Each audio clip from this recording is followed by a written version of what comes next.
Hello and welcome back to another episode of Football Panelists podcast. Before we go ahead, I would like to thank our video sponsors, Jersey Republic. Please remember to follow them on the Instagram handles, and you can find the link below in the descriptions. And do remember to like, share, and subscribe to our videos, and do not forget to click the bell icon.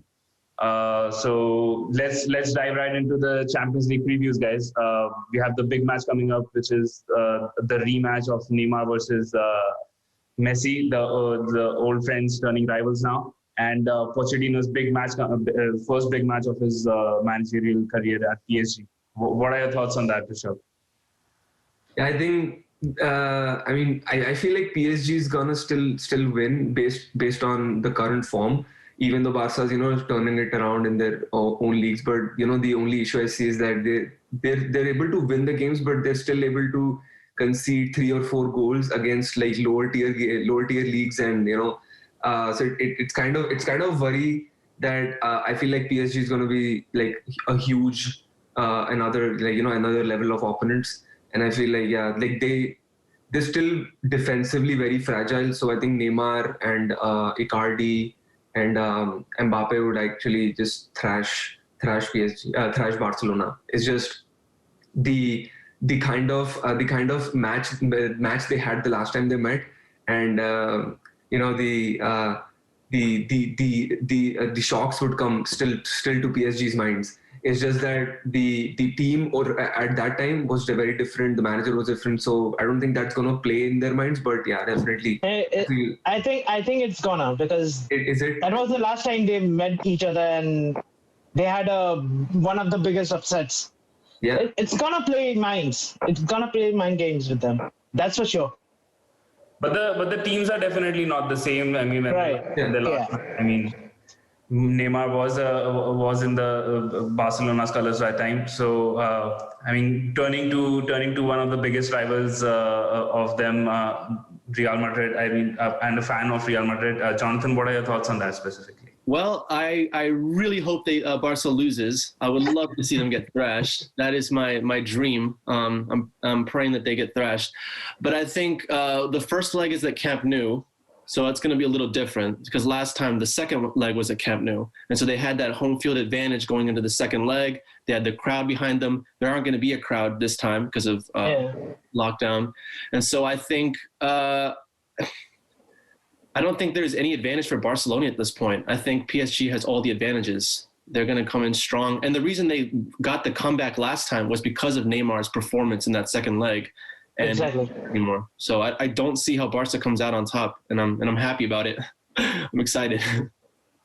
I think Neymar playing for PSG, coming to Camp Nou, playing against Barca, I think it's gonna play a factor, because he knows the team. Like, he knows how Messi plays. He knows the kind of energy they had when they thrashed PSG. So he has that kind of mental, tactical advantage as well. So I think that's also going to play a factor in this fixture. But this is Pochettino's first big match, and he's finally getting back into the Champions League after a year or so, and he definitely does not have a lot of experience in these big matches, since he's not been in the European competitions a lot. What do you think his tactics will be, and what his approach would be in this game, given that both the teams are actually in red hot form right now? PSG has won 4 out of the last 5 games. Barcelona has won 5. Barcelona has definitely turned the season around from the way they started. They are winning. They also are coming from a 5-win streak right now, currently. So, what are your thoughts on that specifically? How will the Pochettino be approaching this game? Let Mbappe lose. First of all, just tell him to let Mbappe lose off his leash. Okay. Just let him go wild. See, the one thing that I would do is this one. Just go to Mbappe and tell him, boy, this is your chance. Do what you did in World Cup. Do what you did. Just don't think anything. It's not Barca. It's just our opponents. You have to do it if you want to become a Ballon d'Or winner. This is the time. This is the performance. And I think this is one of those bigger stages, even if it's so early at the Champions League level, but it is like one of those fixtures where probably the mind games and the tactical advantages at one point of time go out of the window. It's just about the passion and the hunger to just put a mark, because this is the start of the knockout stages. Like, this is the statement point. This is where you actually tell other teams that yes, we are here to win the Champions League, not just go to the finals. No, we are. I believe Pochettino, because he lost a final, he has that kind of extra determination, and I think he has that kind of team that can right now beat a somewhat weaker 11 over PSG. So I believe PSG would go. I think also the players have that same determination because they also lost Right. the last season. So I think they're both kind of burned after the Champions League, and they're probably hungry to go a little. Exactly. Yeah. So, Rishabh, what do you think? I mean, you've been quite quiet for some time now. I mean, the Pochettino. I mean, I'm a big fan of Pochettino. It's not about that, but just the kind of seasons he's had with Tottenham. It's going to be a very different and difficult. I feel a difficult Champions League campaign for Paris again, like with Paris, because he's still getting into that role. It's not like he has done that with the Champions League teams for the last 6 months, and he's just got into the job, and he's just straight away start going to play like the likes of Bayerns and Real and Barcelona. So I feel like it's going to be different and very difficult, and it's a different clash. But as I said, like Barcelona, I feel like I don't feel like they're there right now, just because of that Messi situation, and like Ronald Koeman's not able to figure out what he needs to do with the team, because he's not done anything well in the big matches, right? So once he starts delivering in the big games, I can definitely would have said, like Barcelona would have been like a kind of a favorite to go into the quarterfinals. The other thing being, Paris has never been really, really good in the knockout stages. So last year was a very different season. I still feel that because of the one-legged ties that we had between the teams, that's the reason that they were able to go. But if there was any kind of rule with that with the away goal system, I feel like there would have been one situation where they would have lost it just because of that. So I still feel there is a possibility for one-legged affair now again, because of the lockdown situation which is persisting in Germany right now, and there is a possibility where the UEFA is actually considering that they would turn this into another one-legged affair, which could be a very big boost for a team like PSG, who definitely struggle in two-leg affairs rather than the one-leg meets. Yeah. I mean, that's still not confirmed, right? Like, I mean, I don't think... It's not confirmed. It's not confirmed, but it's a possibility. But I don't think any of the teams would agree to do a one-legged campaign. I don't think anymore. I think But then teams from Germany will actually have a big blow, because they will not be able to host their games, and the home advantage. I mean, right now, anyone who is playing even in their home grounds, it still feels like a neutral venue. Except like you just know that it's your I think we can all agree that the home ground. I mean, there is a familiarity with your ground and your pitch and the way. Yeah, so it comes into factor. Yeah, the fans factor. I don't think it matters that much, because we are seeing results which would have been different if the fans would have been around. Yeah. I think more than just the fans being there, I think also the fact that you have an extra 90 minutes to turn around the results of the first 90. Exactly, yeah. You give teams a second chance. Yeah. And without the second leg, there is no second chance. It's just 190. It's like the World Cup. You have to do everything in those 90.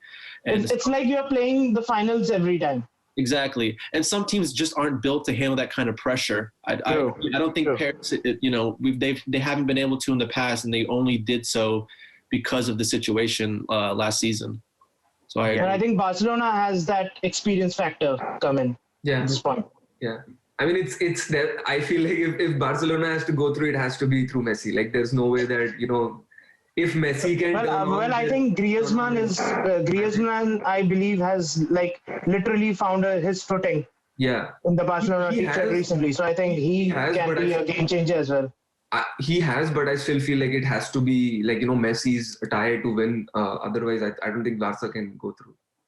So, Yeah, Griezmann has hit a purple patch, but I don't really see him being a leader in that dressing room, and I don't see any other players really stepping up. And I feel even Messi doesn't even want to be there anymore. Yeah. It's just a team of people who are just kind of going through the motions. I don't see the passion. I don't see a drive or determination in that Barca team anymore.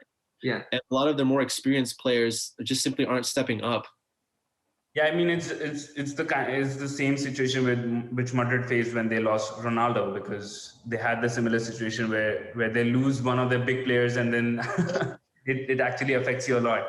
But when you talk about Messi, and I can't help but think the Neymar's audition, which happened a few years ago with PSG, and he scored the 4 goals and turned the match around. Do you think Messi will be motivated to give an audition to Pochettino to be considered to actually get an offer? It is interesting to think of it as an audition, because that is one of the places that he's been linked to the most. I don't think Messi cares. I don't think he needs to audition for anyone. He's Messi. Yeah, true. I think at this point, he's getting paid like an insane amount of money just to be there. So, Yeah, his contract was leaked recently. Exactly. He's making more than most of us will see in a lifetime. I don't think he cares. He'll dribble past 2 players and he'll call it a day, and they'll still get paid.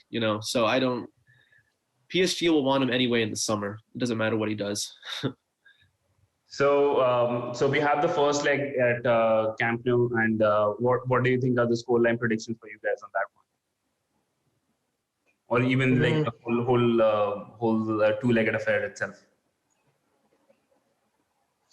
I think it's. I feel like it's going to be a 5-2 PSG. Like a total, So aggregation, you're saying 5 to PSG. 5-2 on PSG. Yeah, I feel.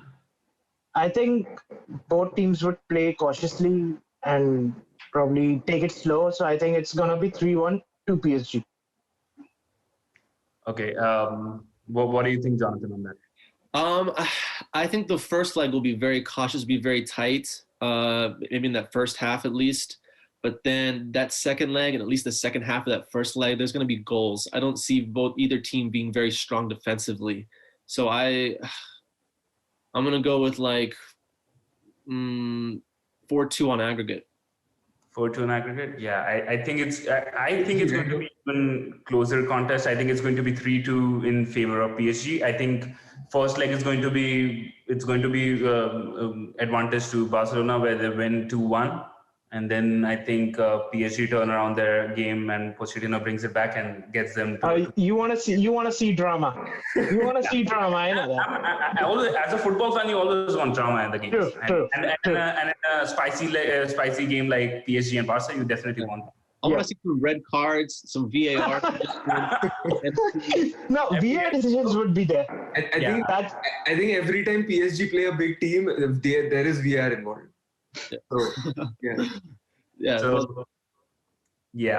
I mean, there you have it, folks. That's our preview for PSG Barcelona game. Do remember to like, share, and subscribe, and remember to click on the bell icon and follow us on the social media handles, which I mentioned right above your screen, and in the description below as well. So thank you.